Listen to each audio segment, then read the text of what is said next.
Guys, welcome back to XRP Insider Network, where we connect the dots between global macro moves and what it means for your XRP before the mainstream catches on. Let's get into it.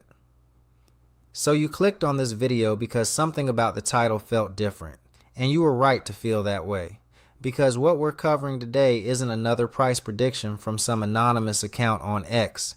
This is a structural revelation about what XRP was actually built to become. And it just got confirmed on camera by one of the most plugged-in voices in the entire Ripple ecosystem. The Swift replacement story, the one that's driven years of speculation and billions in investment thesis, that was never the destination. It was the on-ramp. And once you understand what comes after it, the $1,000 price conversation stops sounding like fantasy and starts sounding like math. Here's the context you need before we go any further. For years, the dominant XRP narrative has been organized around one central idea: that Ripple's technology would eventually displace Swift as the backbone of international payments. That thesis made sense. Swift is slow, expensive, and increasingly misaligned with the speed that modern finance demands. XRP as a bridge currency could theoretically cut cross-border settlement times from days to seconds. Clean story, easy to explain, easy to sell, and for a long time that was enough to justify the conviction. But here's the thing about clean stories. They're often simplified versions of something far more complex and far more powerful operating underneath the surface. The contrarian take that most people are missing right now is this: the Swift narrative was always a gateway, not a ceiling. And the fact that insiders are now publicly expanding the frame isn't a sign that XRP's thesis is weakening. It's a sign that the thesis has matured. The retail investors who only understood the Swift angle are confused right now. The smart money, the people who understand how financial infrastructure actually evolves, they're not confused at all. They've been waiting for exactly this moment. Here's your proof. Dom Quack, speaking publicly and on record, said something that should have broken the internet for every serious XRP holder. He stated, and I'm pulling from the actual interview here, that Swift is not necessarily the major focus at the moment. Then he kept going. He described Ripple's real strategic priority as building out institutional financial use cases directly on the XRP ledger, developer ecosystems, hackathons in Hong Kong and Singapore, companies with real paying customers being acquired and migrated onto the chain. That's not speculative roadmap language. That's operational momentum. And then he said it, with a straight face, with full composure, in a public setting. He said XRP could go over $1,000. Definitely. In the next 4 to 5 years. And when someone pushed back on the market cap math, his response was essentially, look at Bitcoin. Bitcoin doesn't do anything, and it commands a valuation that dwarfs most major corporations. The idea that there's a hard ceiling on what a genuinely utility-driven asset can reach, that logic doesn't hold. And he's right. Now here's where it gets really interesting, because that $1,000 number isn't Moonboy math. It's not a dart thrown at a board. It traces directly back to Ripple's own documentation. And this is the part that I think most people in this space have never actually sat down and read carefully. Ripple's official position, documented and publicly available, states that for long-term organic demand to exist, XRP must fulfill 2 specific functions: security and bridge currency. Then it goes further. It explicitly states that a higher XRP price increases the value of the solution itself, because higher price means deeper liquidity on the network, which means better utility for every institution using it. Read that again slowly. Higher price equals better utility. This isn't a side effect of adoption, it's engineered into the model. Ripple needs XRP to be worth more for their own product to work better. That's not a speculative hope. That's a structural incentive baked into the architecture of the entire system. So let's connect this to something happening right now that most people are framing completely backwards.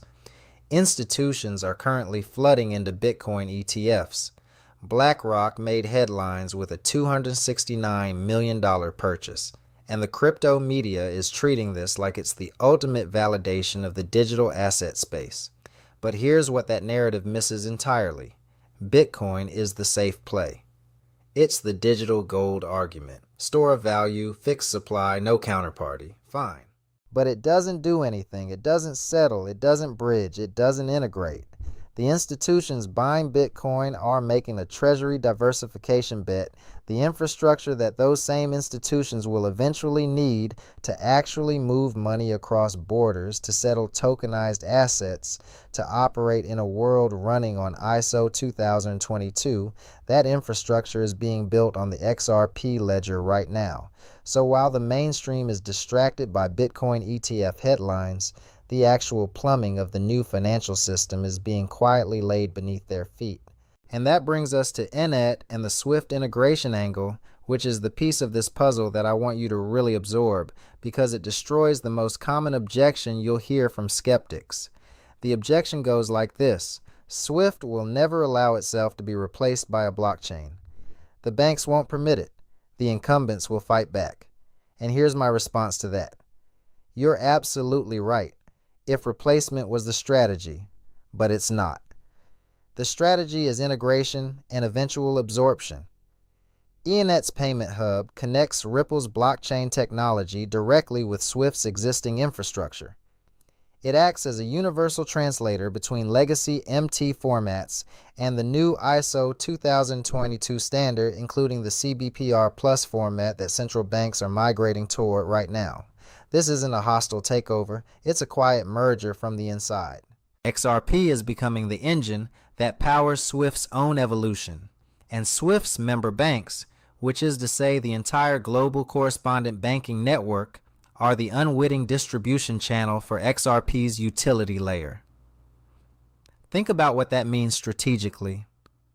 Ripple doesn't need to win a war against the old system, they just need to become indispensable to it. And that's exactly what's happening. While Bitcoin maximalists are arguing about energy consumption and digital scarcity, Ripple has been acquiring companies with real revenues and real customers in traditional finance. Hidden Road, Standard Custody, multiple players with deep roots in legacy systems.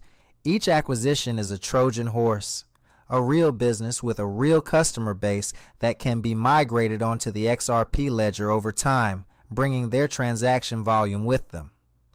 Dom described this as a land and expand play, and that framing is almost too modest for what's actually being executed. This is a systematic encirclement of the global financial system from within.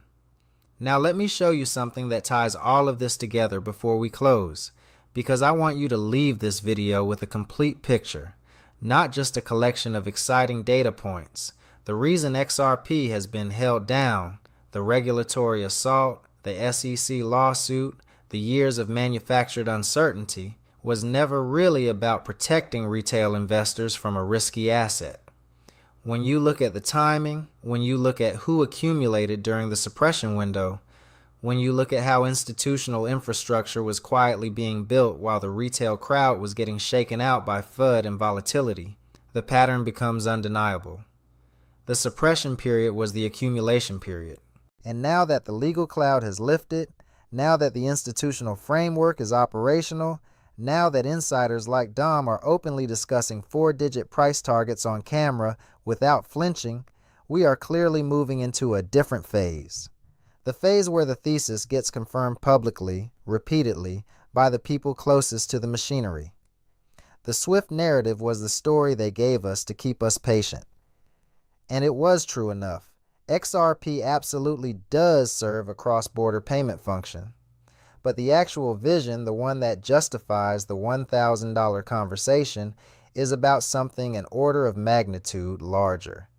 It's about XRP becoming the settlement layer for the entire digitized global financial system, not just replacing one messaging network, becoming the connective tissue between central bank digital currencies, tokenized real-world assets, institutional clearing, and the ISO 2022 migration that every major financial institution on Earth is currently undergoing. That is the scope of what Ripple has been building, and it has always been the scope.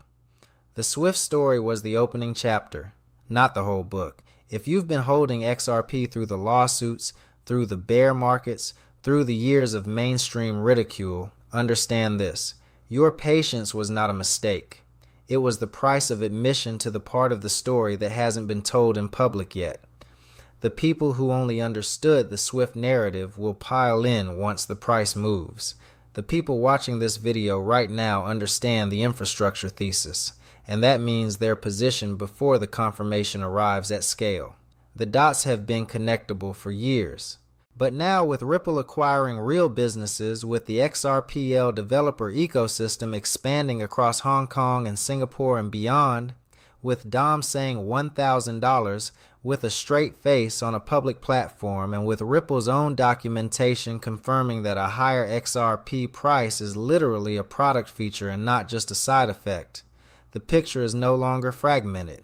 It's whole, it's clear, and it rewards the people who understood it before it was obvious. Hold the line. The architecture of the new financial internet is being assembled in real time, and XRP is the protocol at the center of it. That's not speculation. That's engineering. Mic out.